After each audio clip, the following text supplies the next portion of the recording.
বইটা, এই বইটা বাজারে অনেকগুলো পিডিএফ আছে আপনার বিভিন্ন জায়গায়, বাট ডাউনলোড করলে পাবেন, বাট আমি চেষ্টা করছি একটা বেটার ভার্সন আপনাদেরকে প্রোভাইড করতে।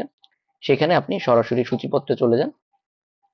সূচিপত্রে আমার এটা এখানে ক্লিক করলে, যে দ্য ওয়ার্ডস 39 পৃষ্ঠা, এটা ক্লিক করলে এখানে চলে যাবে, চলে যান ওয়ার্ডস।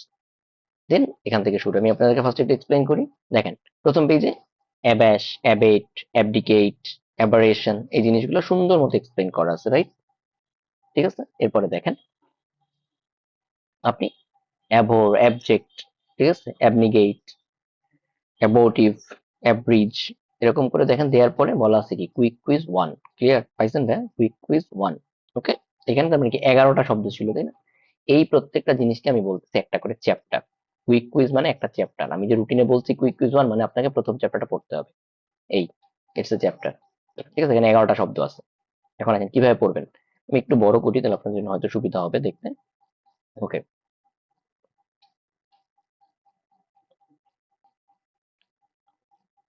সো আমি একটু ফন্ট মানে একটু বড় করলাম, so আপনাদের জন্য বুঝতে সুবিধা হবে। এখানে আপনারা খেয়াল করেন ভাই, এখানে পিডিএফটা খুবই সুন্দর করে প্রত্যেকটা জিনিস লেখা আছে। ফার্স্টে খেয়াল করেন আপনি অ্যাবাশ, আবারও বলতেছি প্রোনাউন্সিয়েশনের কথা ভুলে যান, প্রোনাউন্সিয়েশনের কথা ভুলে যান। এখানে ছোট একটা জিনিস বলি, আপনারা 9-10 এর কোনো বই বা যে কোনো একটা ইংলিশ গ্রামার বই ধরে পার্টস অফ স্পিচ চ্যাপ্টারটা নিজের মতো করে পড়ে ফেলেন। যারা যারা পার্টস অফ স্পিচের সাথে পরিচিত না, এটা ভালো মতো পড়ে ফেলেন। নাউন, অ্যাডজেক্টিভ, প্রোনাউন, এই প্রত্যেকটা জিনিসের বেসিক ডেফিনেশন পড়ে ফেলেন। এটা নিজের মতো করে পড়ে ফেলতে হবে। কি পড়বেন? মুখস্থ করার দরকার নেই, জাস্ট রিডিং পড়বেন, বোঝার জন্য পড়বেন। এটা নিজ উদ্যোগে পড়ে নেবেন পার্টস অফ স্পিচ।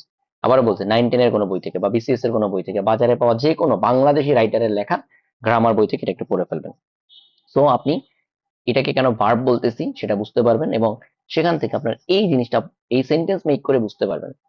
আচ্ছা, একটা জিনিস খেয়াল রাখবেন, একটা কমন জিনিস আমি আপনাদেরকে বলে দিই, সেটা হচ্ছে কোনো একটা ভার্বকে ইউজুয়ালি আমরা যখন পাস্ট পারফেক্ট স্টাইল ইউজ করি, যেমন অ্যাবেশের জায়গায় অ্যাবেস্ট, তখন এটা একটা অ্যাডজেক্টিভ ফর্মে চলে যায়। আই ফেল্ট অ্যাবেস্ট, ঠিক আছে, মানে আমি লজ্জিত অনুভব করছি। ঠিক আছে, by her inability to remember her lines. ঠিক আছে, সরি আই ফেল্ট না, ম্যারিড ইট। সো এই যে এক্সাম্পল গুলো, আপনার কাজ কি, একটা জিনিস আপনি পড়ার পরে সেই এক্সাম্পল সেন্টেন্স গুলো পড়বেন। সেটার এই যে এই যে দেখেন এই যে মিনিং দুটা পড়বেন, দেন সেন্টেন্সটা দেখবেন।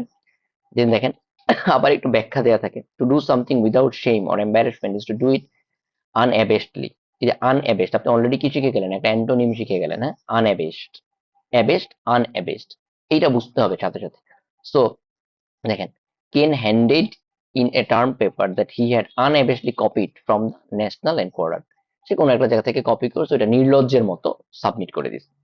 আপনার কাজ কি ভাই, আবারও বলি, এই জিনিসগুলা সুন্দর মতো বুঝে অ্যাবেশের মিনিংটা অনুধাবন করা। আবার একটা কথা আপনাদেরকে মনে করে যে আমরা বারবার বলছিলাম, আমরা এখানে কোনো ভোকাবুলারির অর্থ মুখস্থ করব না, আমরা ভোকাবুলারির অর্থ অনুমান করতে শিখবো, সেন্টেন্স থেকে অনুধাবন করতে শিখবো। তো আপনার টার্গেট থাকবে এই যে এখানে যে এক্সাম্পল সেন্টেন্স গুলো বলছে, এই এক্সাম্পল সেন্টেন্স গুলো 10 বার পড়ে এখান থেকে আইডেন্টিফাই করার ট্রাই করে অ্যাবেশের মানে কি হইতে পারে।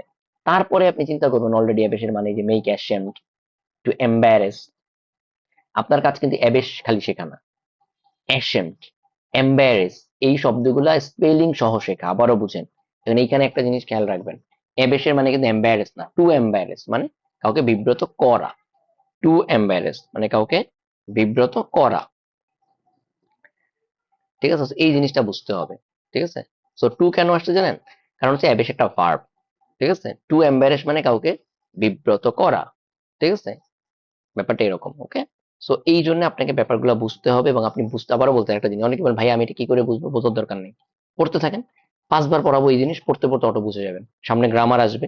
ঠিক আছে, আপনারা অনেকেই যেটা করছেন, যে আমি শুরুতেই বলে নিছিলাম ভাই ভোকাবুলারি কোর্স বলে আলাদা কোনো কোর্স নাই, vocabulary course is a part of long course. এখন যখন আপনি ওনারা অনেকেই ভোকাবুলারি কোর্সের পরে লং কোর্স এনরোল করেন নাই, করছেন অনেক, করেন নাই, একটা 20-25 জনের মতো আছে করেন নাই, তারা এখানে অনেক কিছু বুঝবেন না। মানে আমি তো ভোকাবুলারি কোর্সে ভোকাবুলারি পার্ট কভার করব, গ্রামার পার্টে গিয়ে যখন আমি আলটিমেটলি গ্রামার গুলো রিলেট করব, ঠিক আছে, তখন আপনি অনেক কিছুই হয়তো মিস করবেন। মানে ভোকাবুলারি কোর্সটা পুরোপুরি কাজে লাগবে না, আমার এটা একটা ভুল ছিল আপনাদেরকে অ্যালাউ করা, যে মানে ভোকাবুলারি কোর্সটা আমি পুরোপুরি গ্রামারের সাথে আমি শুরুতেই বলে নিছিলাম। মানে আপনারা কেন বুঝেন না আমি আসলে জানি না। যারা ভোকাবুলারি কোর্স এবং লং কোর্স দুইটাতে আছেন, তারা আসলে 100% ভোকাবুলারি কোর্সটার বেনিফিটটা তুলতে পারবেন। কারণ ওখানে যখন আমি গ্রামার গুলো পড়াবো, আমি এগুলো, এই যেমন টু এম্পায়ারেস, তখন এই রিলেটটা আমি ওখানে করাইতে পারবো। এই ভোকাবুলারিতে যা পড়ছেন, মানে ভোকাবুলারিতে যা পড়তেছেন, এইটা এক্স্যাক্টলি কিভাবে গ্রামারের সাথে রিলেট করতে হয় সেটা যারা গ্রামার পার্টটা না করবেন তারা মিস করবেন। সো এনিওয়েজ, যারা করবেন লং কোর্স আছেন তারা দুইটাই বুঝতে পারবেন। এনিওয়েজ হোয়াট এভার, আমি যেটা বলতেছিলাম, আপনারা প্রত্যেকটা জিনিস পড়ার পর আপনার কাজ কি ভাইয়া? আপনার কাজ এই ওয়ার্ড মিনিংটা হয়তো আপনি দেখলেন, ইট ডাজন্ট ম্যাটার আপনি এখান থেকে এটার মিনিং মুখস্থ করবেন সেটা আমি চাই না। কি চাই? আপনি এই বাক্যগুলা দেখে, সেন্টেন্স গুলা দেখে আপনি এটার নিজে এই ওয়ার্ডটার মিনিং নিজে অনুধাবন করা ট্রাই করবেন, অনুমান করা ট্রাই করবেন। দেন এখানে তো আছেই সিমিলারলি অ্যাবেট, অ্যাবডিকেট, ঠিক আছে, অ্যাবারেশন। সাথে একটা ছোট ডিকশনারি গুগল ট্রান্সলেট নামে একটা অ্যাপ আছে, ওইটার সাথে রাখলেই হবে। গুগল ট্রান্সলেট, গুগলে সার্চ দিলেই পাবেন, প্লে স্টোরে গুগল ট্রান্সলেট, ঠিক আছে। সেখানে বাংলা ইংলিশ সিলেক্ট করে নেবেন, মানে ট্রান্সলেট করতে গিয়ে কি করতে চান, ইংলিশ টু বাংলা ট্রান্সলেট করে নিলেই হবে। ইংলিশ টু বাংলা এই মুডটা সিলেক্ট করে নেবেন। ইজিলি আপনি এখানে যদি মনে করেন, ধরেন অ্যাবর পড়তে গিয়ে আপনি কোনো একটা ধরেন মনে করেন চিকেন, এটার মিনিং জানেন না, তো সাথে সাথে ওখানে মোবাইলে সার্চ দিলেই চলে আসতেছে, ঠিক আছে, জাস্ট এডিশনাল। সো এবারে আসেন, আপনার এই ভোকাবুলারি পড়ার জন্য 3টা খাতা লাগবে ভাই, আমি আবারও বলছি নোট খাতা, 3টা নোট খাতা লাগবে, মাইন্ড ইট। ফার্স্ট নোট খাতা রাফ খাতা। আপনি অ্যাবেট পড়ার সময় যত যা লিখতে চান রাফে লিখবেন, ডিকশনারি থেকে একটা মিনিং বের করছেন সেটা লিখবেন। মনে করেন আপনি ওয়েদারের মানে জানতেন না, ওয়েদারের মিনিংটা সেখানে বের করে লিখবেন রাফে। এটা রাফ খাতা, ক্লাস লেকচারের মতন রাফ খাতা। দেন লাগবে একটা নোট খাতা, যেই নোট খাতায় আপনি এই যে রাফ খাতায় যা যা পড়লেন, যে বাক্যগুলো গঠন করলেন, সেটা সুন্দর মতো গুছিয়ে লিখে রাখবেন। কি লিখে রাখবেন? ফরম্যাটটা খেয়াল করেন। আগের দিন আমি ইডিয়মস এর ক্ষেত্রে যেরকম বলছিলাম ওরকম, ফার্স্টে অ্যাবেটটা লিখবেন, দেন সেটার মিনিংটা লিখবেন, বাংলায় লিখবেন, সাথে ইংলিশেও লিখবেন। ইংলিশে কেন লিখবেন? বিকজ ইংলিশ আপনাকে কিছু সেটার সিনোনিম শেখার সুযোগ করে দিচ্ছে। খালি অ্যাবেট শিখলে তো হচ্ছে না, সাবসাইডও তো জানা লাগবে, রিডিউসও তো জানা লাগবে। এগুলো সাথে সাথে লিখে ফেলবেন। এরপরে আসবে কি, সেখান থেকে 2টা বা 3টা বাক্য গঠন করবেন। কোথায়? নিজের মতো করে। নট এই গদবাদা মুখস্থ করলেন যে George spilled a pot of hot coffee on his leg, it hurt quite, ঠিক আছে, এরকম করে না, এরকম এইখানের বাক্যটা না, সেন্টেন্স। হ্যাঁ, এখানেটা হয়তো আপনি বোঝার চেষ্টা করবেন, নিজে বুঝবেন কি বলছে, রিডিং পড়বেন। আবারও বলতেছি ভাই, এই ওয়ার্ড স্মার্ট বইটা কিন্তু আপনি আপনার রিডিং হ্যাবিট বাড়ানোর জন্য পড়বেন। এখানে প্রত্যেকটা জিনিস গল্পের মতো করে লিখছে। কি গল্পটা আবার একটু খেয়াল করেন, এই সেন্টেন্সটা খেয়াল করেন, আমি গল্পটা বলি। George spilled a pot of hot coffee on his leg. George তার পায়ে কি করছে? একটা হট কফির পাত্র ফেলে দিছে। It hurt quite a bit, এটা খুব জোরে হার্ট করছে, তাই না? দেন গ্র্যাজুয়ালি দ্য অ্যাগনি অ্যাবেটেড। অ্যাগনি মানে কি? যন্ত্রণা। দেন গ্র্যাজুয়ালি মানে আস্তে আস্তে করে তার পায়ে ব্যথার বা যন্ত্রণাটা আস্তে আস্তে করে কমছে। ইটস এ গল্প বা ইটস এ স্টোরি, সেটা সুন্দর মতো অ্যাবেট ইউজ করে বুঝাই দিল। তার মানে দেখেন, আপনি এখান থেকে বুঝতেছেন পায়ে ব্যথা বা এই ধরনের কোনো জিনিস যখন আমরা ব্যবহার করি, আমরা অ্যাবেট ব্যবহার করতে পারি। হুম? একই রকম bad weather abates when good weather begins to return। সহজ জিনিস, যে ভালো ওয়েদার যখন আস্তে আস্তে খারাপ ওয়েদার আস্তে আস্তে কেটে যায়। A rain storm that does not let up continues unabated. A rain storm that does not let up continues unabated, মানে রেইন স্টর্ম বুঝেন তো, মানে এখানে বুঝেছে যে মনে করেন একটা ঝড়ো বৃষ্টি, ঠিক আছে, এরকম যে আপনি রেইন স্টর্ম শব্দটা এখান থেকে শিখলেন। এইভাবে করে করে দেখেন, এ টেক্স অ্যাবেটমেন্ট, এখান থেকে আপনি শিখতেছেন অ্যাবেটমেন্ট ইজ আ নাউন। আপনি এটার সাথে যখনই পরিচিত হচ্ছেন, অ্যাবেট শব্দটা আপনি দেখলেন এখানে ভার্ব, আপনি যখনই পরিচিত হচ্ছেন আপনার অ্যাবেটমেন্ট নতুন একটা ফর্ম পাইছেন না, এটা কি অ্যাবেটের ফর্ম, এতটুকু তো বুঝতেছেন যে অ্যাবেটমেন্ট ইজ অ্যাবেটের ফর্ম, অ্যাবেটের একটা আরেকটা চেহারা। সাথে সাথে ইউটিউবে, সরি কি বলে, গুগল ট্রান্সলেটে সার্চ দেন, দেখবেন এটা দেখাবে নাউন। তো আপনি কি শিখে গেলেন? রাফ কাজে লিখেন অ্যাবেটের নাউনটা কি? Abetment. A tax abetment is a reduction of taxes. Tax abetment জিনিসটা হচ্ছে ট্যাক্স কমানো, স্বাভাবিক, অ্যাবেট মানে কমানো। Businesses are sometimes given tax abatement in return for building factories in places where there is a particular need for jobs। মানে সরকার মাঝে মাঝে যেটা করে, প্রত্যন্ত অঞ্চলে যেখানে চাকরির খুব অভাব, সেখানে ফ্যাক্টরি করলে ট্যাক্স অ্যাবেটমেন্ট দেয়। মানে ট্যাক্স কমায়া দেয়। বলে যে তুমি যদি অমুক মফস্বলে গিয়ে একটা ফ্যাক্টরি খুলো, তাহলে সেখানে তোমার ট্যাক্স কমায় দিব আর্নিং এর উপরে। সেই ব্যাপারটা এখানে বলছে। So, এইভাবে করে আপনি প্রত্যেকটা জিনিস, আবারও বলি ভাই, এই যে 11টা শব্দ আপনার পড়তে হবে 10 বার। ওকে, যেটা বলছিলাম রাফ খাতায় বললেন, দেন সুন্দর মতো এটা নোট খাতায় তুলবেন। ক্লিয়ার? নোট খাতায় কি তুলবেন? এই যে সেন্টেন্সটা শব্দটা তুলবেন, তারপর তার বাংলা বাক্য, তার English meaning, sorry Bangla meaning, English meaning, এগুলো তুলবেন। দেন নিজের মতো করে 3টা সেন্টেন্স মেক করবেন। এবার এখন 3 নাম্বার খাতার কাজ কি? 3 নাম্বার খাতায় অনলি এই ওয়ার্ড আর তার ইংলিশ সিনোনিম বা ইংলিশ মিনিংটা থাকবে, 1 2 3 4 করে। সেটা আমি একটা ফরম্যাট দেখাই দিচ্ছি, এটা অলরেডি আমাদের ড্রাইভে দেয়া আছে। এই যে এই জিনিসটা, ঠিক আছে, আপনার ফাইনালি এটা বানাইতে হবে। এখানে একটা ফরম্যাট, এটা ওয়ার্ড স্মার্ট ওয়ানের ওই ওয়ার্ড গুলো একটু বেশি এখানে আছে, ঠিক আছে। যেমন ওয়ার্ড স্মার্ট ওয়ানের প্রথম শব্দ কি? অ্যাবেশ। এরা এখানে অ্যাবেস দিয়ে শুরু করছে, এটা অন্য একটা জিনিস, মানে অন্য একটা লিস্ট, এটা চিন্তা করার দরকার নেই। এখানে তারা অ্যাবেশ দিচ্ছে, হ্যাঁ, এটা আপনার চিন্তা করা দরকার, বাট আমি ফরম্যাটটা দেখাচ্ছি। এখানে ওয়ার্ড 850টা ওয়ার্ড আছে, ওয়ার্ড স্মার্ট ওয়ানে 850টা নাই, এই লিস্টে 850টা আছে, ওয়ার্ড স্মার্ট ওয়ানে 826টার মতো আছে, কিছু শব্দ এখানে বেশি আছে। বাট ফরম্যাটটা আমি দেখাচ্ছি, আপনার থার্ড নোট খাতাটা যেটা হবে অনলি ওয়ার্ড, তার সামনে তার মিনিং, ইংলিশ মিনিং, নো বাক্য গঠন, নাথিং, না বাংলা কোনো কিছু না, ইটস এ রিভিশন লিস্ট। আবার বলতে এই থার্ড যেটা বানাচ্ছেন খাতা, এটা রিভিশন লিস্ট, ক্লিয়ার ভাইয়া? এটা ক্লিয়ার। এটা এবারে আসেন, আমি আপনাদেরকে একটা বাংলা বই দিচ্ছি, বাট আমি আবার বলি আমি পাইরেসি সাজেস্ট করি না, এই বইটা বাজারে পাওয়া গেলে কেউ যদি পড়তে চান কিনে নিতে পারেন। আমি সামহ এটা অনলাইনে পাইছিলাম, সো এটা আমি আপনাদের অনেকের জন্য দিচ্ছি যারা খুব ভালো করতে চান। খুব ভালো করতে চান কারা? যারা পিছিয়ে আছেন, যারা মনে করেন ছোটবেলা থেকে ইংলিশ ভালো মতো পড়েন না কিন্তু এখন খুব ভালো করতে চান, তাদের জন্য আমি এডিশনাল একটা রিসোর্স দিচ্ছি। সেটা হচ্ছে এই বইটা, এটা বাজারে পাওয়া গেলে আপনারা কিনে ফেলবেন, যারা পড়তে চান কিনে ফেলবেন। এই বইটায় কিভাবে হেল্প নেবেন সেটা দেখেন, আমি এতক্ষণ যা বলছি তাই। অ্যাবেট প্রোনাউন্সিয়েশনটা ওরা বাংলায় লিখে দিচ্ছে, বাংলা অর্থটা দিচ্ছে, সাথে তার ইংলিশ মিনিংটা দিচ্ছে। এরপরে দেখেন ওই ওয়ার্ড স্মার্ট ওয়ানে যে দুইটা বাক্য গঠন ছিল সেই দুইটাই দিছে, দিয়ে সাথে কিছু সিনোনিম অ্যান্টোনিম এরকম করে দিচ্ছে। আপনার এই সিনোনিম অ্যান্টোনিম পড়তে যাওয়ার দরকার নেই, পড়তে গেলে পাগল হয়ে যাবেন, পারবেন না, আবারও বলছি পাগল হয়ে যাবেন। এই দুইটা পার্ট বাদ, এই দুইটা পার্ট বাদ, পাগল হয়ে যাবেন, এগুলো আপনার দরকার নেই। ঠিক আছে? আচ্ছা, ডিটেইল বাংলা মিনিং এই জায়গাটায় আপনারা পড়বেন, যে বাংলা মিনিং এই জায়গাটা পড়বেন, দেন এক্সাম্পল সেন্টেন্স এগুলো পড়বেন, এক্সাম্পল সেন্টেন্স এগুলো পড়বেন। আবারও বলি, বাট আপনি যে সেন্টেন্স বানাবেন সেগুলো আপনার নিজের মতো হইতে হবে, বাট এই বইটা রিলেটেড কোনো প্রশ্ন আমাকে করা যাবে না, কারণ এই বইটা আমি আপনাকে সাজেস্ট করতেছি না, বাট আপনার বোঝার সুবিধার জন্য এডিশনাল রিসোর্স হিসেবে আপনি ইউজ করতে পারেন। ঠিক আছে? সো এডিশনাল রিসোর্স হিসেবে এখানে মেইনলি আপনার এই বইটা যেটা হেল্প করবে সেটা হচ্ছে এই যে বাংলা শব্দগুলো বোঝা যে কখন ব্যবহার করে। ঠিক আছে? এই সব জায়গায় এটা সহজে আপনাকে হেল্প করবে। এই দেখেন, আনঅ্যাবেটমেন্ট, দ্য আনকাউন্টেবল নাউন, সেটা বলে দিচ্ছে যেটা, এই জায়গাতে আপনি বাংলা বইটা থেকে এতটুকু হেল্প নিতে পারেন। ঠিক আছে? সো এবং সবচেয়ে বেশি হেল্প করবে এই সেন্টেন্স মেকিং গুলা। ঠিক আছে? সো আপনার এখান থেকে এগুলো কিন্তু রাফে রাফে পড়ার সময় পড়বেন, আবারও বলছি রাফে পড়ার সময় পড়বেন, রাফ খাতায়। ফাইনাল খাতায় আপনার থাকবে কি? ওয়ার্ড, তার বাংলা মিনিং, সাথে ইংলিশ মিনিং, তার নিচে আপনি যতগুলো বাক্য আপনি গঠন করতে পারেন, দুইটা তিনটা, এই খাতাটা দিয়ে আপনি হেল্প করবেন রিভিশন ভবিষ্যতে। আর এই যে কুইক যে লিস্টটা বানাচ্ছেন 3 নাম্বার খাতায়, এইটা আমি পরীক্ষার সময় অলওয়েজ আমি তো বলবো যে 1 থেকে 5 যখন পড়া হয়েছে পরীক্ষা দিতে বসছেন, আমি তো বলবো ওই খাতাটা নিয়ে বসেন।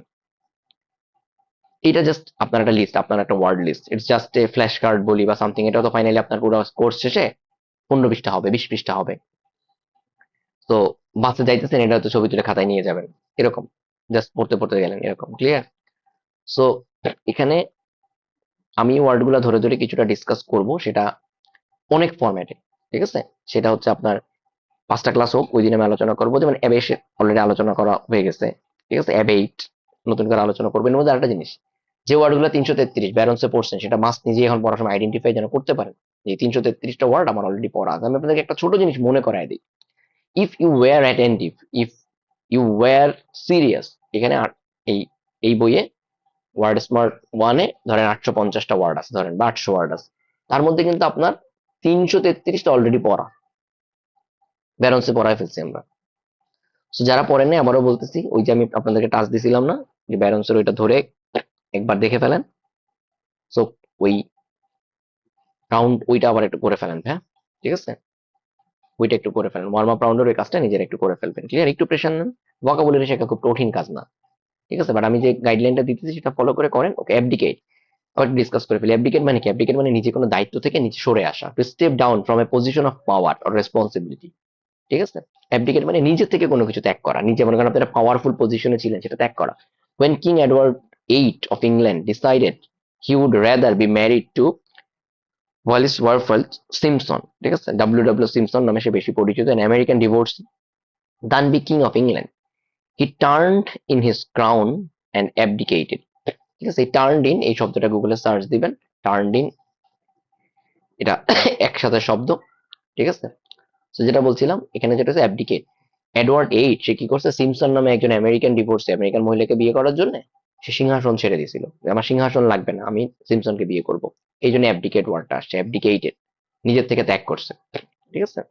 এখানে আরেকটা জিনিস বলছি, even people who aren't monarchs can abdicate, মানে যারা রাজা বাচ্চা না তারাও চাইলে তাদের ডিউটি অ্যাবডিকেট করতে পারে। ঠিক আছে? সো নিজের রেসপন্সিবিলিটি অ্যাবডিকেট করা হতে পারে। অ্যাবারেশন, অ্যাবারেশন মানে একটা ব্যতিক্রম, হ্যাঁ, ব্যতিক্রম কোনো কিছু। ঠিক আছে? সামথিং নট টিপিক্যাল, যেটা সাধারণ না। এ ডেভিয়েশন ফ্রম দ্য স্ট্যান্ডার্ড, মানে স্ট্যান্ডার্ড কোনো জায়গা থেকে একটা ডেভিয়েশন, বিচ্যুতি।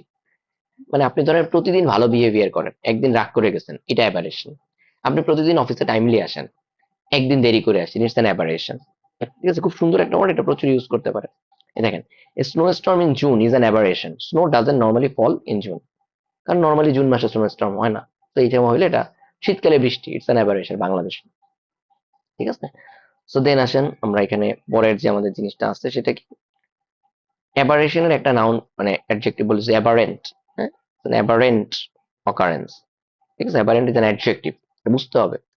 এই জন্য বলছে পার্টস অফ স্পিচ এটা ভালো মতো পড়ে নেন, তাহলে এই জিনিসটা বোঝা সহজ হবে। আপনি যদি এক্সপেক্ট করেন আমি আপনাকে পার্টস অফ স্পিচ পড়াবো, ভোকাবুলারি করছেন, নো, এটা 9-10 পড়ে আসার কথা, সে যদি না পড়ে আসেন নিজে কেন পড়ে নেন। হ্যাঁ, আমরা যখন গ্রামার কোর্স করবো ক্লিপস হবে, সেখানে কিছু রেলেভেন্ট পার্টস অফ স্পিচ পড়াবো, high level parts of speech আমরা দেখবো, বাট রাইট নাও আপনাকে বেসিক পার্টস অফ স্পিচ সাথে সাথে রিকল করে নিতে হবে, বই থেকে একবার পড়ে ফেলেন, হাইয়েস্ট 2-3 ঘন্টা টাইম লাগবে। একদম বেসিক 9-10 বই থেকে জন্য পড়তে বলতে, অনেক ডিটেলসে পড়তে হবে না। ঠিক আছে, বাট তবে এটা ঠিক, পার্টস অফ স্পিচ যত ভালো বুঝবেন তত ইংলিশ বোঝা সহজ। ঠিক আছে, কোনো একটা বই যদি ধরেন সেই বইটা থেকে পার্টস অফ স্পিচটা নিজে থেকে সময় দিয়ে পড়ে ফেলেন, আপনার দুর্বলতা আপনাকে কাটাইতে হবে। Anyways let's go back to vocabularies again. আমি প্রথম লিঙ্কটা ডিসকাস করে দিচ্ছি, অ্যাভোর। অ্যাভোর মানে ঘৃণা করা, বাট এখানে একটা জিনিস খেয়াল রাখতে হবে, নর্মাল হেট না, ভয়ঙ্কর ভাবে ঘৃণা করা, ভয়ঙ্কর, তোর আমি দেখতেই পারি না, এটা হচ্ছে অ্যাভোর।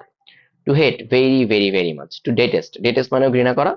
তো এই ডেটেস্ট শব্দটা এখন থেকে আপনি টুকটাক ব্যবহার করতে পারেন। ঠিক আছে, তো এরকম করে একটু শিখুন, ডেটেস্ট আপনাদের নতুন vocabulary, so it's not a fact that আপনি খালি অ্যাভোর পড়বেন, আপনাকে ডেটেস্টও শিখতে হবে। আবারও বলছি, ওয়ার্ড স্মার্ট 1 বইটা কেউ যদি পুরাটা সহ রিডিং সহ এই প্রত্যেকটা জিনিস সহ আগাগোড়া মুখস্থ রাখেন, আপনি বাংলাদেশে যে কোনো চাকরি যে কোনো জায়গায় আইএলস এ সবকিছু ভালো করবেন, লিখে দিলাম, একদম লিখে দিলাম। ভোকাবুলারি দিয়ে আর জীবনে কত আটকাবেন না, এই ভোকাবুলারি কোর্স করার পর আর জীবনে কত আটকাবেন না। সো ওয়ার্ড স্মার্ট 1 বইটা কিন্তু আমি আপনাকে ভোকাবুলারির জন্য পড়াচ্ছি না, it's for English reading, reading capability. Okay, clear. Object, ঠিক আছে, অ্যাবজেক্ট মানে একদম আশাহীন, ভয়ঙ্কর, নিরাশ, হতাশ। হ্যাঁ? এই জিনিসটা একটু বেশি ব্যবহার করার, পোভার্টির ক্ষেত্রে খুব বেশি ব্যবহার করে, মানে আপনি এতই গরিব আপনার জীবনের আর কোনো আশা নাই, এটাকে বলে অ্যাবজেক্ট পোভার্টি। এখানেও আছে, মানে দারিদ্র আমরা যেটাকে বলি, হ্যাঁ, সেটা। ঠিক আছে, হোপলেস, এক্সট্রিমলি স্যাড অ্যান্ড সার্ভাইল। ঠিক আছে, সো এখানে এই জিনিসটা একটু খেয়াল রাখবেন। ঠিক আছে, 90 যে perhaps 90% of the time when you encounter this word it will be followed by the word poverty. Abject poverty is hopeless, desperate poverty, মানে আপনার জীবনে আপনি এতই গরিব আপনার জীবনে আর কোনো আশা নেই। আমার এখানে অনেক স্টুডেন্ট আছে যারা মেন্টালি এতটাই গরিব, তার জীবনে কোনো আশা আমি দেখি না। ঠিক আছে, আপনি সেই লেভেলে কিনা চিন্তা করেন, সেই লেভেলে থাকলে এই জায়গা থেকে উত্তরণের একমাত্র উপায় সময় দেন। বলদের মতো আমার খালি ইনবক্স না করে সময় দেন। এই বইটা এই যে বললাম না 5 দিন, একবার করে পড়তে বলতে আপনি 10 বার করে পড়েন, 10 বার করে পড়েন। ভাইয়া কিভাবে পড়বো এটা জিজ্ঞেস না করে 10 বার পড়েন আগে, সময় দেন, ইটস অনলি টাইম। শুধুমাত্র সময় এই জিনিস আপনাকে উন্নতির দিকে নিয়ে যেতে পারবে, যা পারেন না তাই শিখাইতে পারবে। সারা জীবনে গত 22-23 বছরে যে সময় দেন না, এখন এই 2 মাসে দেন। ঠিক আছে, একটু কটাক্ষ করে বললাম, সরি। অ্যাবনিগেট, হ্যাঁ, অ্যাবনিগেট মানে আমি একটু সহজ ভাষা যদি বলি, আপনি কোনো কিছু রিজেক্ট করবেন, কোনো কিছুকে ফিরাইয়া দিবেন, হ্যাঁ, এরকম, এটা মানে হচ্ছে অ্যাবনিগেট। ঠিক আছে, self abnegation is giving up oneself usually for some higher cause. ঠিক আছে, মানে আমি নিজের থেকে কোনো কিছুকে আমি ইগনোর করব। ঠিক আছে, মনে করেন আমি মানে, সরি, দেখেন খেয়াল করেন, অ্যাসথেটিক্স, অ্যাসথেটিক শব্দটা আপনারা সামনেও পাবেন, এটা মনে করেন সন্ন্যাসী বা যারা সন্ন্যাস প্র্যাকটিস করে তারা, হ্যাঁ, practice self abnegation because they believe it will bring them closer to spiritual purity. তারা অনেক দুনিয়াবি জিনিস তারা অ্যাবনিগেট করে, মানে নিজের থেকে ফিরিয়ে দেয়।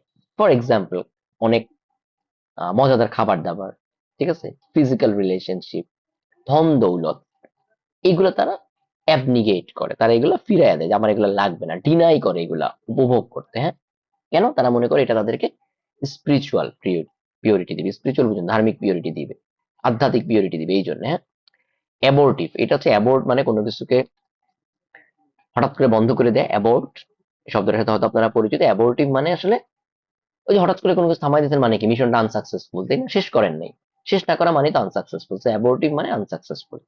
ঠিক আছে, আচ্ছা। অ্যাব্রিজ, এটা মানে কোনো কিছুকে কেটে ছোট করা, ঠিক আছে, বা কোনো কিছুকে সংক্ষিপ্ত করা। ঠিক আছে, এখানে দেখেন যেটা বলছে টু শর্টেন, টু কনডেন্স। হ্যাঁ, এখানে একটা জিনিস খেয়াল করবেন, কনডেন্স মানে কি, ঘন করা, এটা খেয়াল করছেন।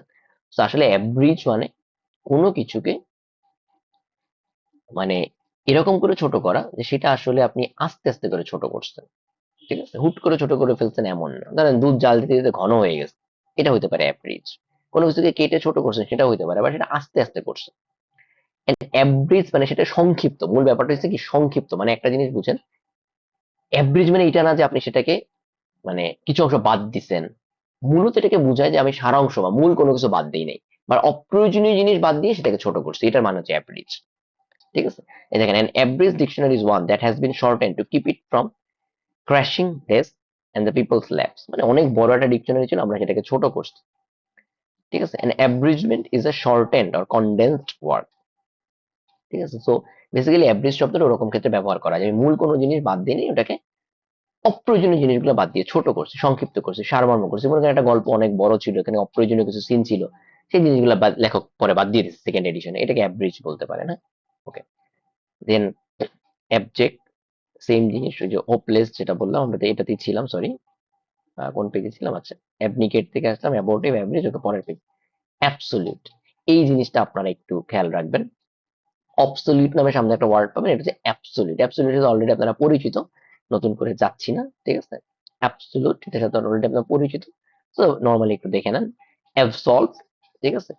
সো আমি একটা জিনিস ভালো কথা বলি, আমি এখানে প্রোনাউন্সিয়েশন এখন জোর দিচ্ছি না, আমি যেমন ভাবে আপনার সাথে শব্দগুলো প্রোনাউন্স করতেছি, as if আপনারা এইভাবে করে যখন পড়বেন তখন যেন যে শব্দগুলো যেভাবে ব্যবহার করবেন প্রথমবার সেভাবে, আমরা প্রোনাউন্সিয়েশনে ফোকাস করবো আরো পরে। ঠিক আছে, সো ফরগিভ আর ফ্রি ফ্রম ব্লেম, মানে আপনি কাউকে ক্ষমা করে দিচ্ছেন, কোনো একটা অপরাধ থেকে তাকে মুক্তি দিচ্ছেন, এটার নাম হচ্ছে ফরগিভ। আর free from blame, free from sin, মানে পাপ থেকে তাকে মুক্ত করে দিচ্ছেন, ঠিক আছে এই পাপ থেকে তোমাকে মুক্তি দিয়ে দিলাম, এটার জন্য আর তোমাকে দোষারোপ করবো না। This is অ্যাবসলভ। ওকে, আমি ডিসকাস করে দিলাম ভাইয়া, এরকম প্রত্যেকটা জিনিস আমার ডিসকাস করার কিছু নাই, এভাবে করে পড়ে ফেলবেন। ক্লিয়ার, নেক্সট ক্লাসে আমি আবার কিছু কিছু জিনিস ডিসকাস করব। সো অল ইউ নিড, যারা ওয়ার্ম আপ রাউন্ড করছেন আপনারা অলরেডি জানেন, you need to make the sentences 1 2 3 4, অতগুলো পারেন, ডিফারেন্ট ডিফারেন্ট সিচুয়েশনের সেন্টেন্স বানান, গল্পের মতো করে লেখেন, এক লাইনে হলে 2 লাইনে লেখেন। অ্যাবসলভ, যে আমি একদিন চুরি করছিলাম, পরে ধরা পড়ার পরে আমি ক্ষমা টমা চাওয়ার পর আমার আব্বা আমাকে মাফ করে দিচ্ছে, আমার আব্বা আমাকে অ্যাবসলভ করে দিচ্ছে। হুম? এইভাবে করে জিনিসগুলো ব্যবহার করতে শেখেন। Clear, best of luck, see you on the exam day. What is the next class, আমি একটু দেখি আমাদের নেক্সট ক্লাসটা কবে, ক্লাস রুটিন কি বলে। আহ, প্রতিদিন পড়ে ফেলেন 5 দিন, 30 তারিখে আমাদের next class. So vocabulary class অনেকদিন পরে, মাঝে 3 দিন তো আপনাদের এমনি পড়াশোনা নাই, বাট হোয়াট আই সাজেস্ট, শুরু করে দেন ভাই। এই যে 15টা দিচ্ছি, 15টা 7 দিনে পড়ে ফেলেন, 7 দিনে পড়ে ফেলেন, 7 দিনে পড়ে বাকি 7 দিন রিভাইজ করেন। This is a very basic routine. এই 15টা দিচ্ছি না, আপনি 30 তারিখের মধ্যে শেষ করে ফেলেন না ভাই, এই 15টা ক্লাস, এই 15টা কুইক কুইজ 15 15 30 তারিখের মধ্যে শেষ করে ফেলেন, শেষ করে রুম তো রিভাইজ করেন। Be the boss of this, 15 দিনে 10টা করে ওয়ার্ড পড়লে 150টা word, be the boss of this 150 words. ঠিক আছে, একদম বস হয়ে যান। বেস্ট অফ লাক, আল্লাহ হাফেজ।